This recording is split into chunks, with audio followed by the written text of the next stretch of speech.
മനസ്സലിവുള്ള പിതാവും സർവ്വാശ്വാസവും നൽകുന്നവനായി നമ്മുടെ കർത്താവായ യേശുക്രിസ്തുവിൻ്റെ ദൈവവും പിതാവുമായവന് മഹത്വവും സ്തുതിയും ഉണ്ടാകുമാറാകട്ടെ.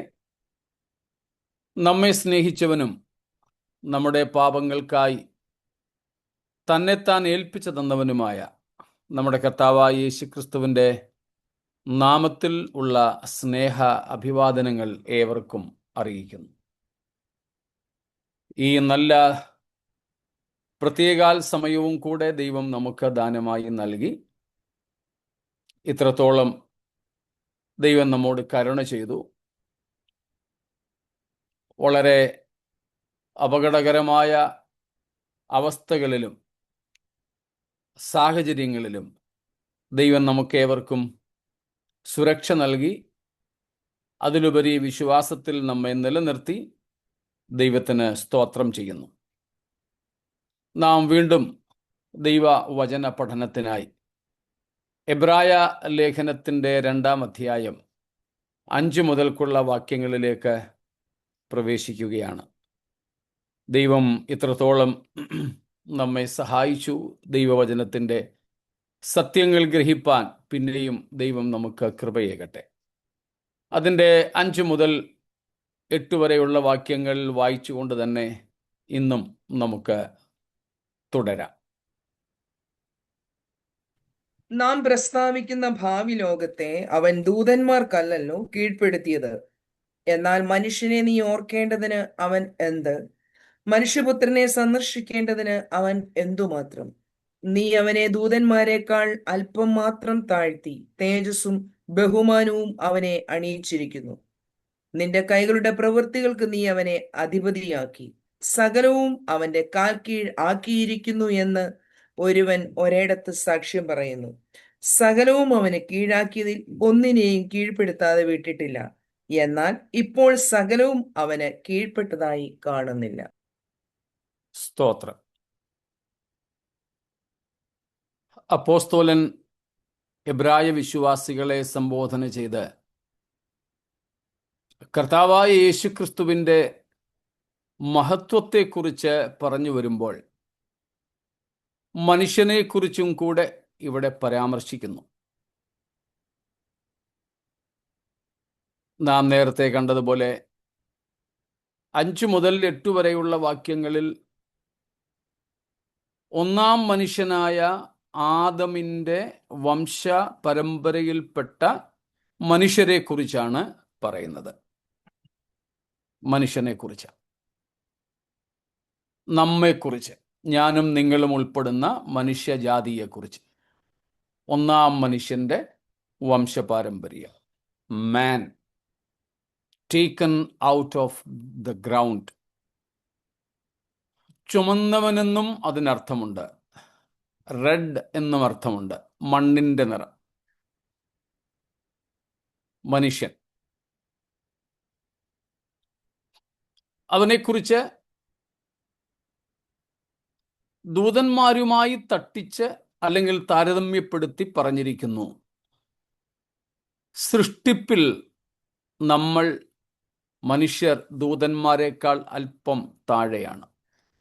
ഭരണത്തിൽ നമ്മൾ അവരെക്കാൾ മീതെയാണ്. ആ കാര്യം പറഞ്ഞിട്ട് യേശുക്രിസ്തുവിൻ്റെ ജഡധാരണത്തെപ്പറ്റി പ്രസ്താവിക്കുന്നതിനാണ് മനുഷ്യനെക്കുറിച്ച് അവിടെ പറഞ്ഞിരിക്കുന്നത്.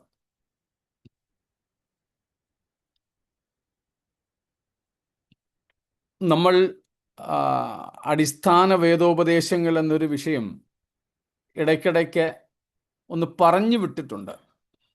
അതിനെക്കുറിച്ച് പ്രത്യേകാൽ പഠിച്ചിട്ടില്ല, എന്നാൽ നമ്മളത് പറഞ്ഞു വിട്ടിട്ടുണ്ട്. അന്ന് നമ്മൾ പറഞ്ഞിട്ടുള്ള ഒരു കാര്യമാണ്, അടിസ്ഥാന വേദോപദേശങ്ങൾ, ഫണ്ടമെൻ്റൽ ഡോക്ട്രിൻസ് എന്ന് പറയുന്നത് പാരമ്പര്യമായി കേരള പെന്തക്കോസ്ത് സഭകൾ മനസ്സിലാക്കി വച്ചിരിക്കുന്നത് പോലെ 7 എണ്ണം അല്ല എന്ന്. പിന്നെ ഇങ്ങോട്ട് വന്നാൽ നമ്മുടെ സഭാ സംഘടനകൾ അവരുടെ നിയമാവലിയിൽ എഴുതി വച്ചിരിക്കുന്ന വിശ്വാസ പ്രമാണവും ഈ എല്ലാ അടിസ്ഥാന വേദോപദേശങ്ങളെയും ഉൾക്കൊള്ളുന്നില്ല. നമ്മുടെ വിശ്വാസ പ്രമാണത്തിനകത്ത് മനുഷ്യനെ കുറിച്ച് എന്തെങ്കിലും പറയുന്നുണ്ടോ? ഏതെങ്കിലും സഭകളുടെ വിശ്വാസ പ്രമാണത്തിനകത്ത്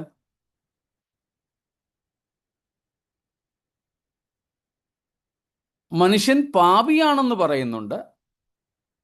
മനുഷ്യന്റെ രക്ഷയ്ക്ക് യേശുക്രിസ്തുവിൽ കൂടെയുള്ള വിശ്വാസത്താലും കൃപയാലുമുള്ള രക്ഷ മാത്രമേ ഉള്ളെന്ന് പറയുന്നുണ്ട്. അത് പക്ഷേ രക്ഷ എന്ന വിഷയത്തിലാണ് വരുന്നത്.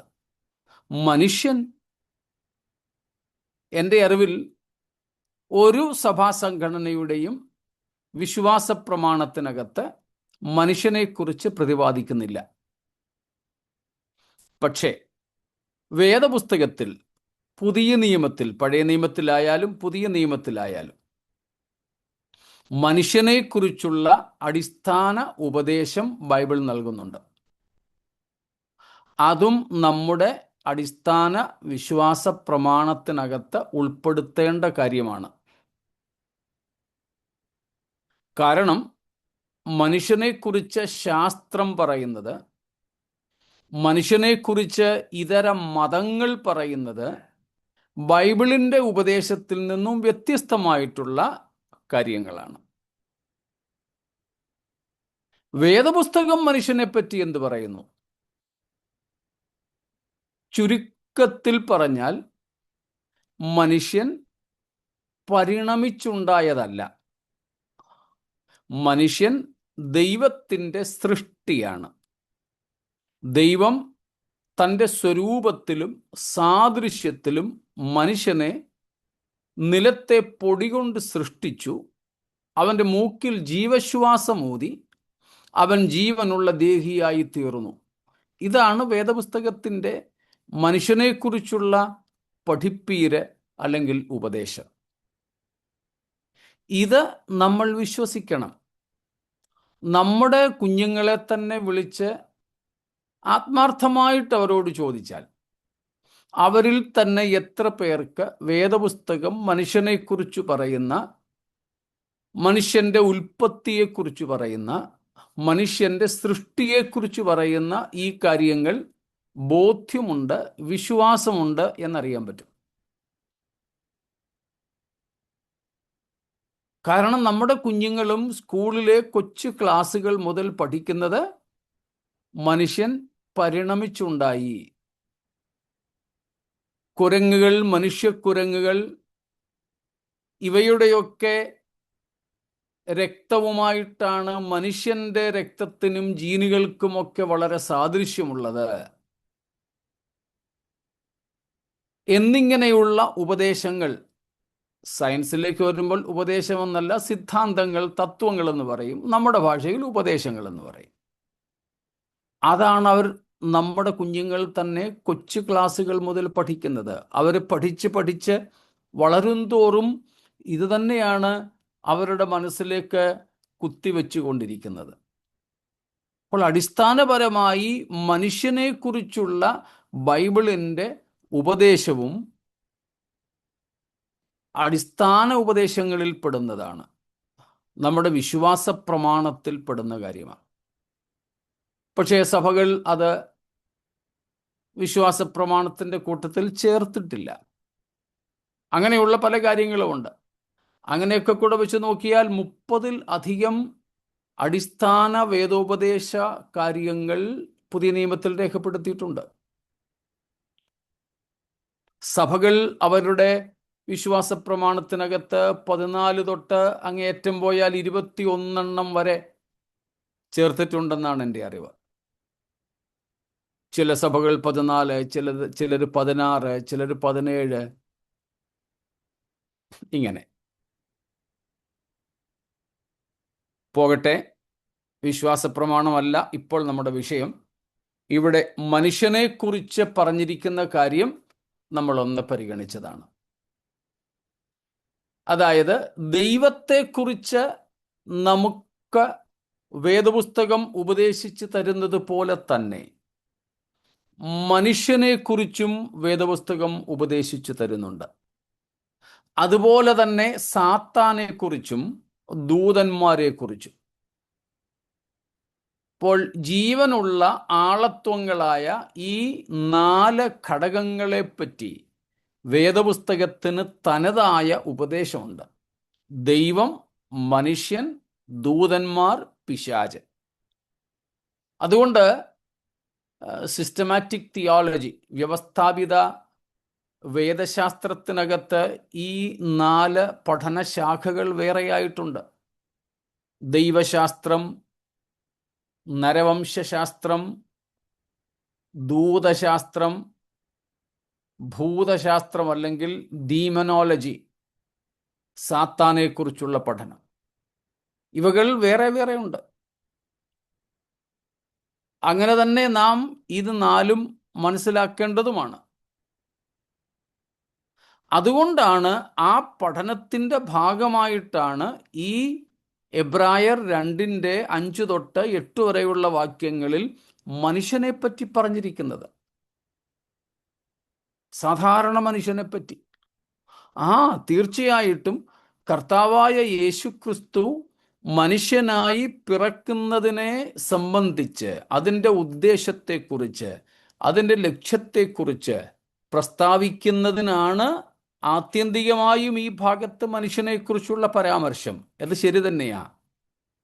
എന്നാൽ മനുഷ്യനെക്കുറിച്ച് വ്യക്തതയോടെ വേദപുസ്തകത്തിൻ്റെ ഉപദേശം നാം മനസ്സിലാക്കണമെന്നാണ് ഇതുവരെ പറഞ്ഞത്. നമ്മളിപ്പോൾ ഈ 4 പഠന ശാഖകളിലേക്കും പോവുകയല്ല. അത് ഒരു സൂചനയായിട്ടിവിടെ നമ്മൾ പറഞ്ഞു വന്നേ ഉള്ളൂ. ഈ ഭാഗത്ത് നിന്നുകൊണ്ട് ആ 4 പഠനശാഖകളിലേക്ക് പോകുക സാധ്യമല്ല. ദൈവശാസ്ത്രം, നരവംശ അല്ലെങ്കിൽ മനുഷ്യശാസ്ത്രം, ദൂതശാസ്ത്രം, ഭൂതശാസ്ത്രം, തിയോളജി, ആന്ത്രോപോളജി, ഏഞ്ചലോളജി ആൻഡ് ഡീമനോളജി. ഇങ്ങനെ 4 പഠനശാഖകൾ. അപ്പോൾ മനുഷ്യനെപ്പറ്റി നമ്മുടെ ബൈബിൾ നമ്മെ മനസ്സിലാക്കുന്നത്, പഠിപ്പിക്കുന്നത് കുരങ്ങ് പരിണമിച്ചുണ്ടായതോ മറ്റേതെങ്കിലും പരിണാമ സിദ്ധാന്തത്തിലൂടെ ഇന്നത്തെ അവസ്ഥയിലേക്ക് മനുഷ്യൻ എത്തിയതോ ഒന്നുമല്ല. മാത്രമല്ല, അവിടെ എടുത്തു പറയേണ്ട മറ്റൊരു കാര്യമുണ്ട്. ലോക മതങ്ങളിൽ പല മതങ്ങളിലും മനുഷ്യൻ മൃഗങ്ങളെക്കാളും ജീവജന്തുക്കളെക്കാളും താഴെയുള്ളവനാണ്. ആവർത്തിക്കുന്നു, പല ലോക മതങ്ങളിലും മനുഷ്യന്റെ സ്ഥാനം ജീവജന്തുക്കളെക്കാൾ താഴെയാണ്.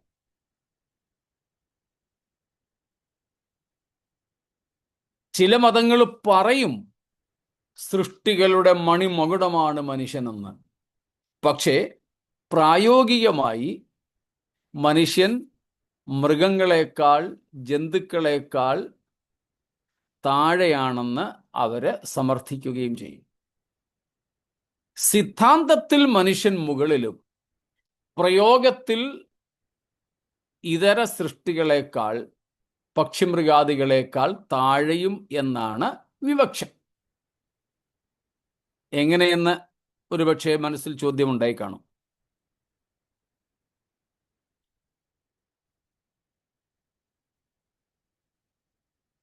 പക്ഷിമൃഗാദികളെ വണങ്ങുന്നതിലൂടെ, അവയെ കുമ്പിട്ട് നമസ്കരിക്കുന്നതിലൂടെ അത് അങ്ങനെ തന്നെ തെളിയിക്കുന്നു. പ്രത്യേകിച്ച് വിഗ്രഹാരാധന പരിചയിക്കുന്ന മതവിഭാഗങ്ങൾ.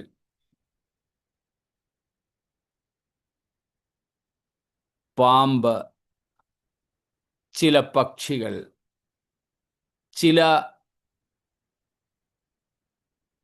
നാൽക്കാലി മൃഗങ്ങൾ, ചില കാട്ടുജന്തുക്കൾ,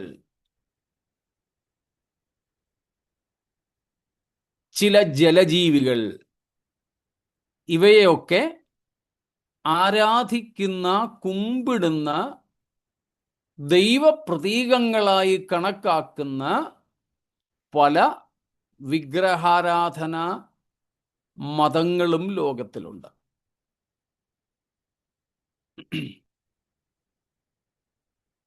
അവർ പ്രയോഗത്തിൽ അഥവാ പ്രായോഗികമായി മനുഷ്യൻ ഇവയേക്കാളൊക്കെ താഴെയാണെന്ന് സമർത്ഥിക്കുകയാണ്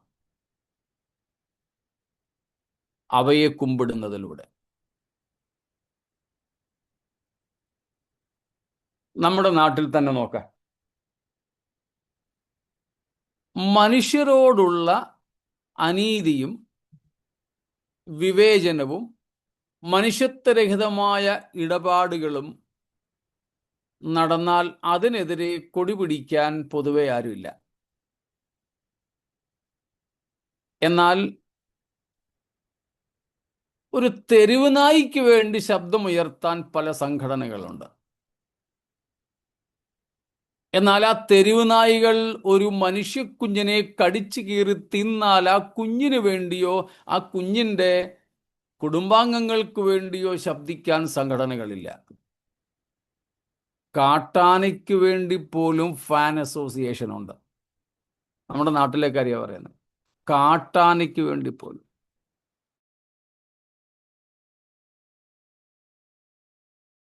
ബഹളമായിരുന്നു.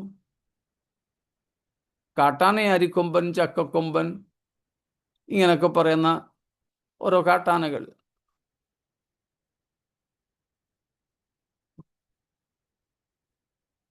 സോഷ്യൽ മീഡിയയിലും എന്തിനേറെ പ്രിന്റ് മീഡിയയിലും പത്രമാധ്യമങ്ങളിലും ഒക്കെ അവർ നിറഞ്ഞു നിന്നു. ആ കാട്ടുകൊമ്പന് വേണ്ടിയിട്ട് ഇവിടെ ഭയങ്കര മുറവിളി കൂട്ടി. കേസുകൾ വരെ കോടതിയിൽ ഫയൽ ചെയ്തു. അതൊരു ഫാനിസമാണെന്ന് വേണമെങ്കിൽ പറയാം. അതല്ലാതെ മതങ്ങളുമായി ബന്ധപ്പെട്ട എത്രയോ മൃഗങ്ങളും പക്ഷികളും ഇഴജന്തുക്കളും ജലജീവികളും ഉണ്ട്. അവയൊക്കെ കുമ്പിടുകയും ആരാധിക്കുകയും ചെയ്യുന്നവർ.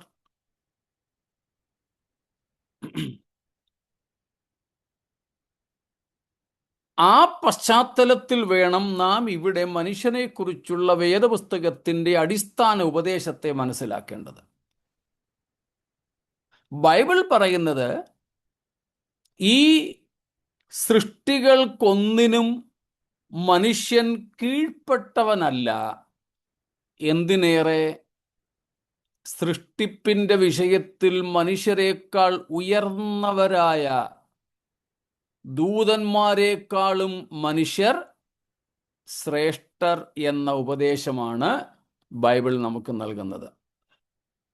അതിനുള്ള ഏറ്റവും പ്രധാനപ്പെട്ട കാര്യം, വേറെ ഒരു സൃഷ്ടിയെയും, ദൂതന്മാരുൾപ്പെടെ ഒരു സൃഷ്ടിയെയും ദൈവം തൻ്റെ സ്വരൂപത്തിലും തൻ്റെ സാദൃശ്യത്തിലും സൃഷ്ടിച്ചിട്ടില്ല. കേവലം മനുഷ്യരെ മാത്രമേ ദൈവം ദൈവത്തിൻ്റെ സ്വരൂപത്തിലും സാദൃശ്യത്തിലും സൃഷ്ടിച്ചിട്ടുള്ളൂ. സ്തോത്രം. അതുകൊണ്ട് മനുഷ്യനെക്കുറിച്ചുള്ള ഈ അടിസ്ഥാന വേദോപദേശം നാം ഗൗരവമായിട്ട് തന്നെ കാണേണ്ടതുണ്ട്. സ്തോത്രം. അതാണ് ഇവിടെ പറയുന്നത്. എബ്രായ ലേഖനം 2-ാം അധ്യായത്തിൻ്റെ 5 തൊട്ട് 8 വരെയുള്ള വാക്യങ്ങളിൽ സാധാരണ മനുഷ്യനെപ്പറ്റി പറയുന്നതിനുള്ള കാരണം. അപ്രകാരം തന്നെ നാമും മനുഷ്യനെക്കുറിച്ചുള്ള വേദോപദേശം അടിസ്ഥാനപരമായി തന്നെ മനസ്സിലാക്കുകയും വിശ്വസിക്കുകയും പഠിപ്പിക്കുകയും ചെയ്യുക, കുറഞ്ഞപക്ഷം നമ്മുടെ കുഞ്ഞുങ്ങളെ എങ്കിലും. നാം നമ്മെക്കുറിച്ചെങ്കിലും വേദപുസ്തകത്തിൻ്റെ ഉപദേശം സ്വീകരിക്കുകയും വിശ്വസിക്കുകയും ചെയ്യണം. നമ്മൾ ദൈവത്തിൻ്റെ സ്വരൂപത്തിലും സാദൃശ്യത്തിലും സൃഷ്ടിക്കപ്പെട്ടവരാണ്. ദൈവം നമ്മെ ദൈവത്തിൻ്റെ സ്വരൂപത്തിലും സാദൃശ്യത്തിലും സൃഷ്ടിച്ചു. സ്തോത്രം. നമ്മിൽ ദൈവസ്വരൂപവും ദൈവസാദൃശ്യവും ഉണ്ട്. സ്തോത്രം. ഇത്രയും കാര്യങ്ങളിൽ എന്തെങ്കിലും ചോദ്യങ്ങളുണ്ടോ? പാസ്റ്റർ, ദൈവത്തിന്റെ സാദൃശ്യവും സ്വരൂപം എന്ന് പറഞ്ഞ സത്യവും നീതിയും എന്ന് ഇങ്ങനെ ഒരു പഠിപ്പിക്കൽ കേട്ടത് ശരിയാണ്? നമ്മളത് പ്രത്യേകിച്ച് ഒന്നെടുക്കുന്നുണ്ട്, അന്നേരം ഞാനത് പറയാം. ഓക്കെ. ദൈവത്തിൻ്റെ സ്വരൂപവും സാദൃശ്യവും ഇന്ന് അതിന് ഞാൻ സമയമെടുക്കുന്നില്ല. ദൈവം ചോദിച്ചാൽ അടുത്ത നമ്മുടെ ക്ലാസ്സിൽ ആ കാര്യം ഞാൻ വിശദമാക്കാം.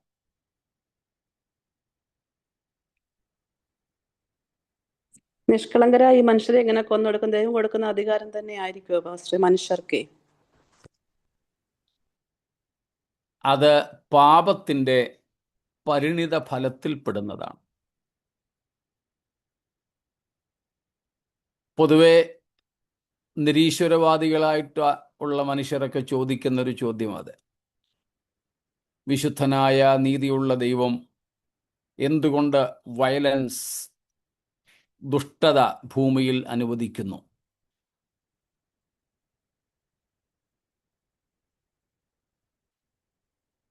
അത് ജനറൽ കോൺസിക്വൻസസ് ഓഫ് സിൻ, മനുഷ്യന്റെ പാപത്തിൻ്റെ പരിണിത ഫലമാണിതെല്ലാം. ദൈവം ആഗ്രഹിക്കുന്നതല്ല. ദൈവത്തിൻ്റെ അനുവാദമില്ലാതെ മറ്റൊന്നും സംഭവിക്കുന്നില്ല. മനുഷ്യൻ പാപം ചെയ്തത് പോലും അതുകൊണ്ടാണല്ലോ. ആ ഫ്രീ വില്ലിൽ പെടുന്ന കാര്യമാണതൊക്കെ. അത് പാപത്തിൻ്റെ പൊതുവായ പരിണിത ഫലത്തിൽ പെടുന്നു.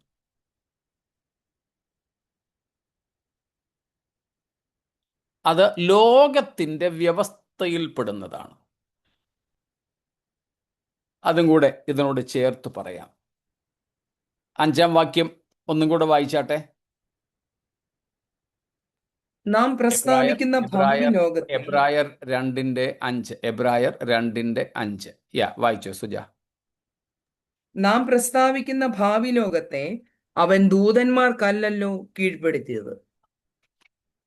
നാം പ്രസ്താവിക്കുന്ന ഭാവി ലോകത്തെ, വേൾഡ് ടു കം, ഭാവി ലോകം. ഇവിടെ ലോകം എന്നതിന് ഉപയോഗിച്ചിരിക്കുന്ന പദം സാധാരണ ലോകം എന്നതിന് ഉപയോഗിക്കുന്ന പദമല്ല. വേൾഡ് സാധാരണയായി നാം കാണുന്നത് കോസ്മോസ് എന്നൊരു പദമാണ്. കോസ്മോസ് ഗ്രീക്ക് ആണെന്ന് അറിയാതെ തന്നെ നമ്മുടെ ഇടയിലൊക്കെ പല സംഘടനകൾക്കോ ചില സ്ഥാപനങ്ങൾക്കോ വണ്ടുകൾക്കോ വീട്ടുപേരായിട്ടോ ഒക്കെ ഈ പേരിടാറുണ്ട്, കോസ്മോസ്.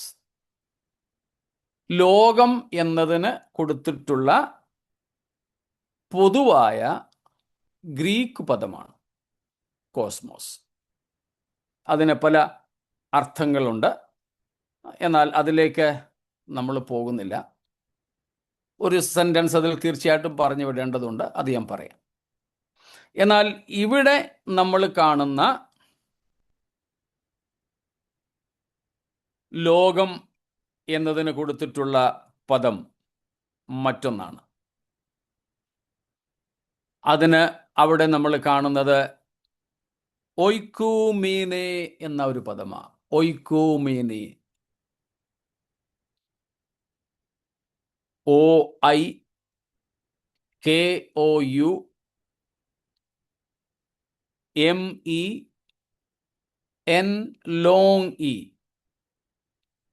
ഒയ്ക്കോമേനി.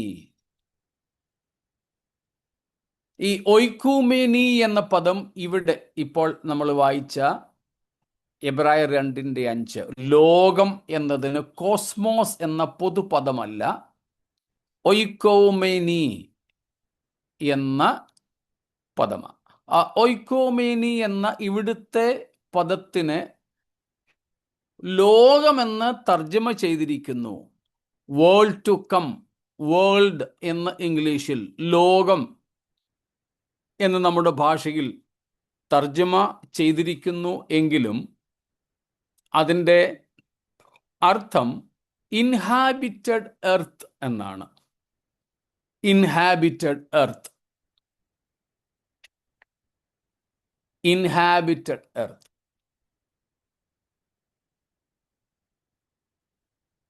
ജനവാസ ഉള്ള അല്ലെങ്കിൽ ജനവാസയോഗ്യമായ ഭൂമി.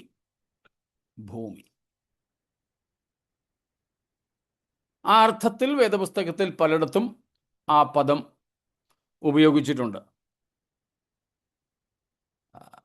ഡിക്ഷണറി ആ പദത്തിന് കൊടുക്കുന്ന അർത്ഥം, ഒന്ന്, the whole inhabited world. Mathayi 24:14 വാക്യം, ലൂക്കോസ് 4:5, ലൂക്കോസ് 21:26, റോമർ 10:18, എബ്രായർ 1:6 എന്നിങ്ങനെയുള്ള പല ഭാഗങ്ങളിലും ഇൻഹാബിറ്റഡ് എർത്ത് എന്ന അർത്ഥത്തിലാണ് ഈ പദം ഉപയോഗിച്ചിട്ടുള്ളത്. വെളിപ്പാട് 3:10, വെളിപ്പാട് 16:14,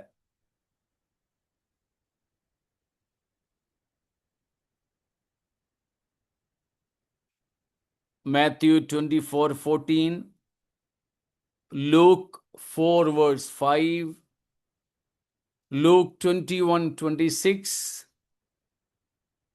Romans 10:18, Hebrews 1:6, Revelation 3:10 and 16:14.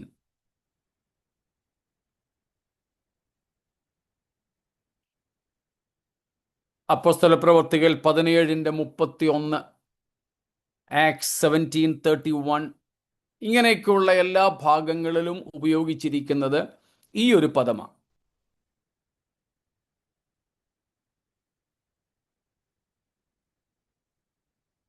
എന്നാൽ കോസ്മോസ് എന്ന് പറയുന്ന ലോകം ഇപ്പോൾ നാം ഈ കണ്ട ഒയ്ക്കോമീനയിൽ നിന്നും വ്യത്യസ്തമാണ്. ആ കോസ്മോസ് എന്ന് പറഞ്ഞാൽ നമുക്ക് മനസ്സിലാക്കാൻ സാധിക്കുന്നത് the systems of this polluted and perverted world. ഈ വഷളായിപ്പോയ ലോക വ്യവസ്ഥിതികളെ കാണിക്കുന്നതാണത്. സാത്താന്യ അടിമത്വത്തിൽ കിടക്കുന്ന ഈ പ്രപഞ്ചം, അതിൻ്റെ വ്യവസ്ഥിതികൾ, systems of this world,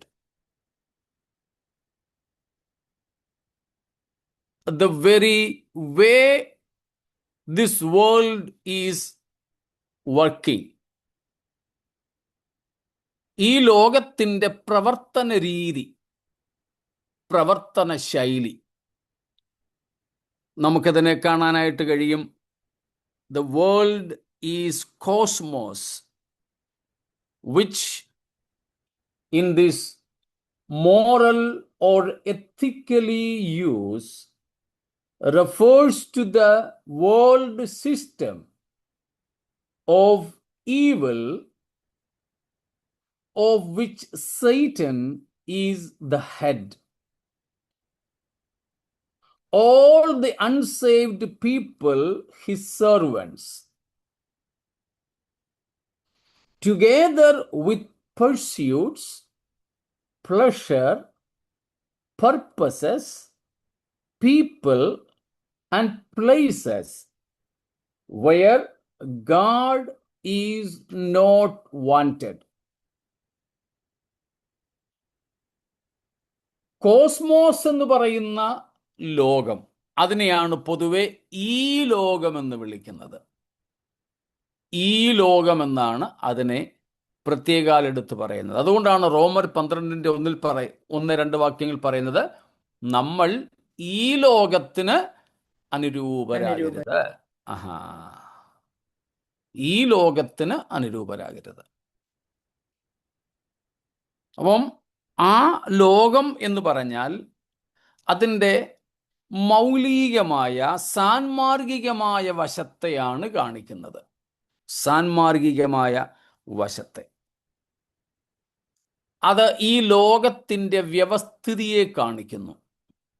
എന്ന് വെച്ചാൽ ഈ വ്യവസ്ഥിതിയുടെ, ഈ ലോക വ്യവസ്ഥിതി, ലോകമെന്ന് പറഞ്ഞാൽ സാത്താൻ തലയായിരിക്കുന്ന ഒരു വ്യവസ്ഥിതി, സാത്താൻ രാജത്വം നടത്തുന്ന ഒരു വ്യവസ്ഥിതി, രക്ഷിക്കപ്പെട്ടിട്ടില്ലാത്ത സകലമാന മനുഷ്യരും പ്രജകളായിരിക്കുന്ന ഒരു വ്യവസ്ഥിതി. രക്ഷിക്കപ്പെട്ടിട്ടില്ലാത്ത സകല മനുഷ്യരും അവിടുത്തെ പ്രജകളാണ്, പൗരന്മാരാണ്. Satan is the head of this system, and all unsaved, unregenerated people are its subjects or citizens. സ്തോത്രം. എന്നിട്ടോ ആ സാത്താൻ തലയായിരിക്കുന്ന, സാത്താൻ മുഖ്യനായിരിക്കുന്ന, പ്രധാനിയായിരിക്കുന്ന, രാജാവായിരിക്കുന്ന, കർത്താവായിരിക്കുന്ന ആ വ്യവസ്ഥിതിയിൽ രക്ഷിക്കപ്പെട്ടിട്ടില്ലാത്ത സകല മനുഷ്യരും ഉൾപ്പെടുമ്പോൾ തന്നെ അതിനകത്ത് എന്തൊക്കെയുണ്ട്? അവിടുത്തെ പർസ്യൂട്ട്സ്, പ്ലഷേഴ്സ്, പീപ്പിൾ,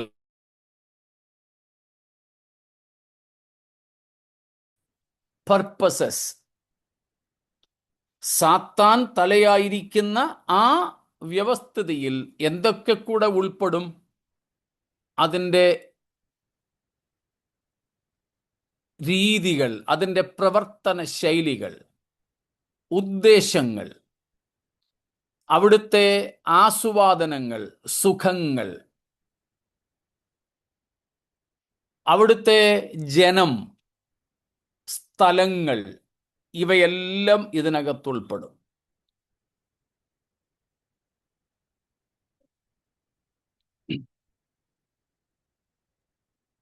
അങ്ങനെ ഇതെല്ലാം കൂടെ ഉൾപ്പെടുന്ന ഒരു പ്രവർത്തന വ്യവസ്ഥിതിയെയാണ് ലോകമെന്ന് പറയുന്നത്. അവിടെ ദൈവത്തിന് സ്ഥാനമില്ല, അവിടെ ദൈവത്തെ വേണ്ട. അപ്പോൾ അങ്ങനെ ദൈവത്തെ വേണ്ടാത്തതും സാത്താൻ കർത്താവായി രാജാവായി ഭരിക്കുന്നതും രക്ഷിക്കപ്പെടാത്ത സകല മനുഷ്യരും പൗരന്മാരായിരിക്കുന്നതും ആയ സുഖ സൗകര്യങ്ങൾ, സ്ഥല സൗകര്യങ്ങൾ, ജനത, ഉദ്ദേശങ്ങൾ എല്ലാം ഉൾപ്പെടുന്ന ഒരു പ്രവർത്തന രീതിയെ ആകമാനമായി വേദപുസ്തകം പരിചയപ്പെടുത്തുന്ന പേരാണ് കോസ്മോസ്, ഈ ലോകം. അതുകൊണ്ടാണ് 1 യോഹന്നാൻ 5-ാം അധ്യായത്തിൽ പറയുന്നത്, 19-ാം വാക്യത്തിൽ, മുഴു ലോകവും ദുഷ്ടന്റെ അധീനതയിൽ. അതുകൊണ്ടാണ് പൗലോസ്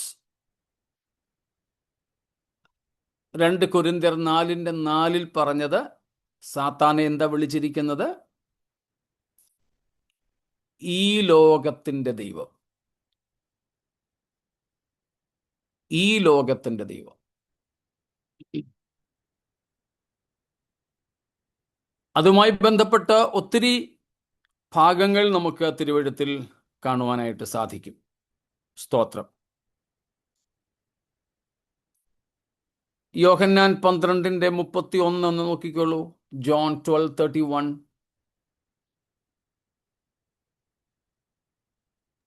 ഇപ്പോൾ ഈ ലോകത്തിന്റെ ന്യായവിധിയാകുന്നു. ഇപ്പോൾ ഈ ലോകത്തിന്റെ പ്രഭുവിനെ പുറത്തു തള്ളിക്കളയും. ഈ ലോകത്തിന്റെ പ്രഭു സാത്താനെ യേശു കർത്താവ് തന്നെ വിളിച്ച പേരാ, ഈ ലോകത്തിന്റെ പ്രഭു.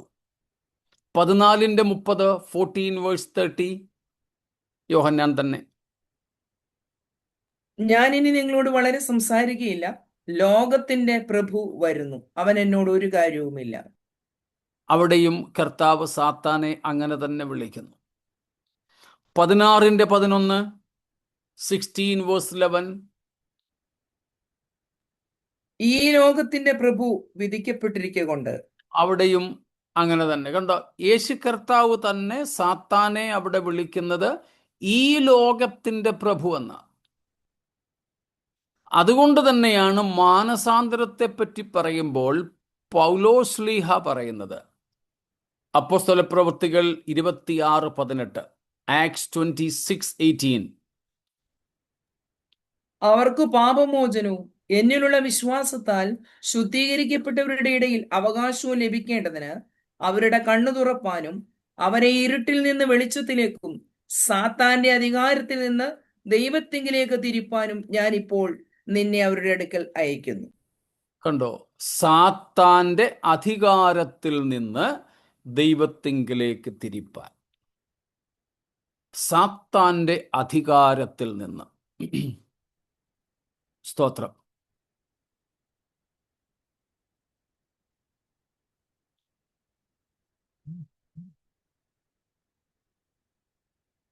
നമ്മളും ഒരിക്കൽ ഈ ഭരണത്തിന് കീഴിലായിരുന്നു. മാനസാന്തരത്തിൽ നമ്മൾ എന്താ ചെയ്യുന്നത്? മനഃപൂർവമായി, സ്വമനസ്സ, ബോധപൂർവം ഈ സാത്താന്യ അധികാരത്തെ നാം നിഷേധിക്കുന്നു. ഈ സാത്താന്യ കർത്തൃത്വത്തെ നമ്മൾ തള്ളിക്കളയുന്നു. എന്നിട്ട് യേശുക്രിസ്തുവിൻ്റെ കർത്തൃത്വത്തെ നമ്മൾ അംഗീകരിക്കുന്നു ബോധപൂർവം. അതാണ് യഥാർത്ഥത്തിലെ മാനസാന്തരം. മാനസാന്തരത്തിന് പല ഘടകങ്ങളുള്ളതിൽ ഏറ്റവും പ്രധാന ഘടകമാണിത്. Turning away from satanic authority to divine authority or lordship. സാത്താന്യ കർത്തൃത്വത്തെ മനഃപൂർവം തള്ളിക്കളഞ്ഞിട്ട് ദൈവീക അധികാരത്തിലേക്ക് നമ്മൾ തിരിയുന്നു. ഇനി കൊലോസ് ലേഖനം 1:12 കൂടെ വായിച്ചാട്ടെ. കൊലോഷ്യൻസ് 1:12. വിശുദ്ധന്മാർക്ക് വെളിച്ചത്തിലുള്ള അവകാശത്തിനായി നമ്മെ പ്രാപ്തന്മാരാക്കുകയും നമ്മെ ഇരുട്ടിന്റെ അധികാരത്തിൽ നിന്ന് വിടുവിച്ച് തന്റെ സ്നേഹസ്വരൂപനായ പുത്രന്റെ രാജ്യത്തിലാക്കി വെക്കുകയും ചെയ്ത പിതാവിന്. അവിടെ 13-ാം വാക്യത്തിൽ കണ്ടോ, 12 മുതൽ ഒരുമിച്ചത് പറയുകയാണ്. അതുകൊണ്ടാണ് 12 നമ്മൾ വായിച്ചത്. ഇരുട്ടിന്റെ അധികാരത്തിൽ നിന്നും നമ്മെ വിടുവിച്ച് തൻ്റെ സ്നേഹസ്വരൂപനായ പുത്രന്റെ രാജ്യത്തിലാക്കി വെച്ച സ്നേഹസ്വരൂപനായ സ്വർഗസ്ഥനായ നമ്മുടെ പിതാവ്. സ്തോത്രം.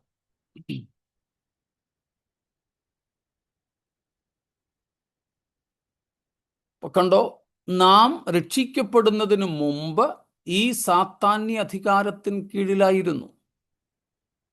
രക്ഷിക്കപ്പെട്ടപ്പോൾ രണ്ട് കാര്യങ്ങൾ നടന്നു.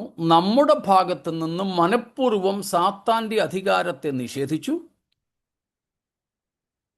ദൈവത്തിന്റെ അധികാരത്തിന് കീഴിലേക്ക് നമ്മൾ നമ്മെ തന്നെ വിധേയപ്പെടുത്തി.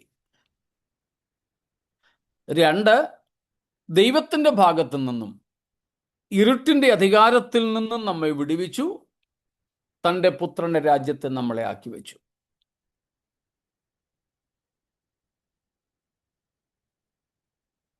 അപ്പം ഇങ്ങനെയുള്ള സാത്താന്യ അധികാരത്തിന് കീഴിൽ അധീനതയിൽ കിടക്കുന്ന ലോകത്തിൽ പല വ്യവസ്ഥകളും അല്ല, ലോകത്തിൻ്റെ എല്ലാ വ്യവസ്ഥകളും തന്നെ ആരുടെ നിലവാരത്തിലുള്ളതാണ്?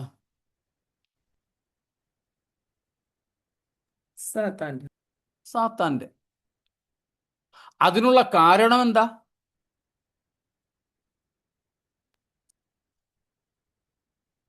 മനുഷ്യന്റെ പാപം. മനുഷ്യന്റെ പാപം നിമിത്തം ദൈവം മനുഷ്യനെ പാപത്തിനും പിശാചിനും കീഴാക്കി കൊടുത്തു. റോമർ 8:19 മുതൽ നമ്മൾ പല പ്രാവശ്യം അത് കണ്ടിട്ടുണ്ട്. അങ്ങനെ സാത്താന്റെ അധീനതയിലാണ് ഈ ലോക വ്യവസ്ഥിതികൾ മുഴുവനും പ്രവർത്തിക്കുന്നത്. യുദ്ധം, കോടതി നിയമങ്ങളും, അതിൽ ചില കാര്യങ്ങളൊക്കെ ദൈവിക അംശങ്ങളുണ്ട് എന്നുള്ളത് ശരിയാ. പക്ഷെ പൊതുവായി അതിൻ്റെ പ്രവർത്തന ശൈലി എന്ന് പറയുന്നത് സാത്താന്യ വ്യവസ്ഥിതിയിൽ, ഈ ലോകത്തിൻ്റെ വ്യവസ്ഥിതിയിലാണ്. അതിൽ ദൈവത്തിൻ്റെ അധികാരമുണ്ടോ, ദൈവത്തിൻ്റെ ഭരണമുണ്ടോ എന്ന് ചോദിച്ചാൽ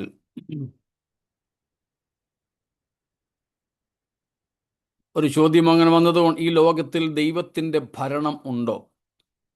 തീർച്ചയായും ദൈവം തൻ്റെ സ്ഥാനം ഇതുവരെ ഒഴിഞ്ഞുകൊടുത്തിട്ടില്ല. സാത്താനും അവൻ്റെ വ്യവസ്ഥിതികളും പ്രവർത്തിക്കുന്നെങ്കിലും ദൈവം നിശ്ചയിച്ച അതിർവരമ്പുകൾക്കകത്ത് മാത്രം നിന്നുകൊണ്ടാണ്. ആ അർത്ഥത്തിൽ ഇപ്പോഴും ഇവയെ മുഴുവനും നിയന്ത്രിക്കുന്നത് ആര് തന്നെയാണ്? ദൈവം തന്നെ. അതുകൊണ്ടാണ് ദൈവം വാഴുന്നു എന്ന് വേദപുസ്തകം പറയുന്നത്. ഇപ്പോഴും നമ്മൾ മിക്കപ്പോഴും പറയുന്നത് പോലെ ഡ്രൈവർ സീറ്റിൽ ദൈവം തന്നെ. എന്നാൽ പൂർണ്ണമായും ദൈവാധിപത്യമല്ല ഇപ്പോൾ നടക്കുന്നത്. അങ്ങനെ ദൈവാധിപത്യം പൂർണ്ണമായും നടപ്പാകുന്ന ഒരു ലോകമാണ് 5-ാം വാക്യത്തിൽ പറഞ്ഞിരിക്കുന്ന ഭാവി ലോകം. അത് മെസ്സിയാനിക് വേൾഡാണ്, മശിഹ രാജാവായി ഭരിക്കുന്ന ലോകം. ആ രാജ്യം വരണമേ എന്ന് പ്രാർത്ഥിക്കാനാ കർത്താവ് നമ്മെ പഠിപ്പിച്ചത്. അപ്പോൾ ഈ ലോകത്തിൽ, സാത്താന്റെ അധീനതയിൽ കിടക്കുന്ന ഈ ലോകത്തിൽ ദൈവത്തിൻ്റെ ഭരണം ഉണ്ടോ? ഉണ്ട്. എന്നാൽ ദൈവാധിപത്യമാണോ നടക്കുന്നത്? അല്ല.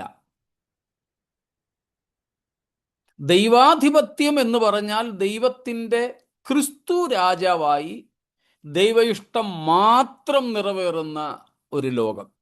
അത് ഭാവി ലോകം, മശിഹ രാജ്യം, മശിഹ രാഷ്ട്രമാണ്.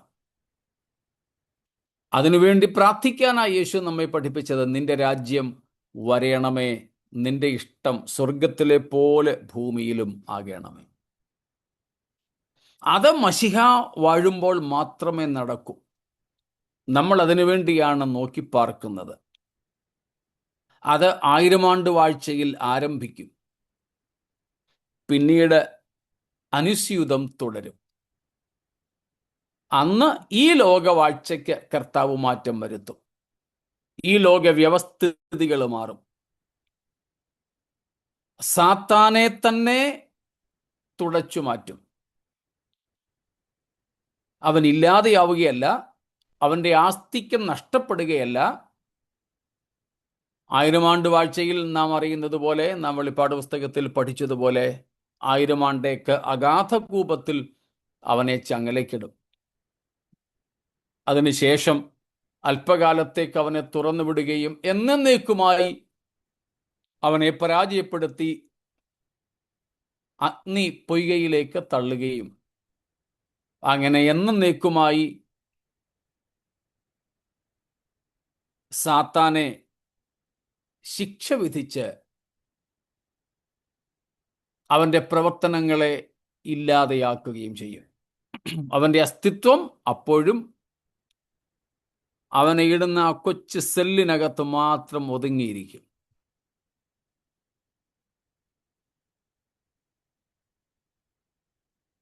വ്യക്തമായി കാണുമല്ലോ.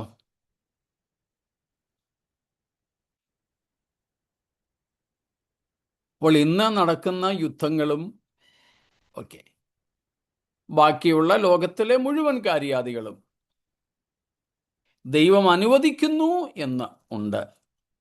എന്നാൽ ദൈവത്തിൻ്റെ പൂർണ്ണമായ പ്രസാദകരമായ ഹിതമല്ല. എന്നാൽ പാപത്തിൻ്റെ പരിണിതഫലമായി ഇവകളെ ദൈവം അനുവദിച്ചിരിക്കുന്നു.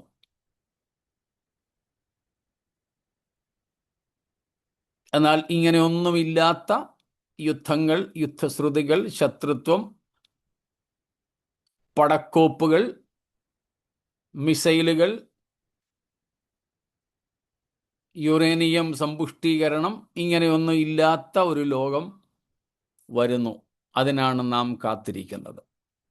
നീതി വസിക്കുന്ന പുതുവാന ഭൂമികൾ, വരുവാനുള്ള ലോകം, ദൈവത്തിൻ്റെ മശിഹ രാജാവായി ഭരിക്കുന്ന ഒരു സമയം. അതിനായി നാം ആർത്തിയോടെ കാത്തിരിക്കുന്നു. നമുക്കതിനായി നമ്മെ തന്നെ ഒരുക്കാം. കർത്താവ് അനുവദിച്ചാൽ ബാക്കി ഭാഗം നമുക്ക് വെള്ളിയാഴ്ച ചിന്തിക്കാം. ദൈവമായ കർത്താവ് നമ്മെ ഈ വചനങ്ങളാൽ അനുഗ്രഹിക്കുമാറാകട്ടെ.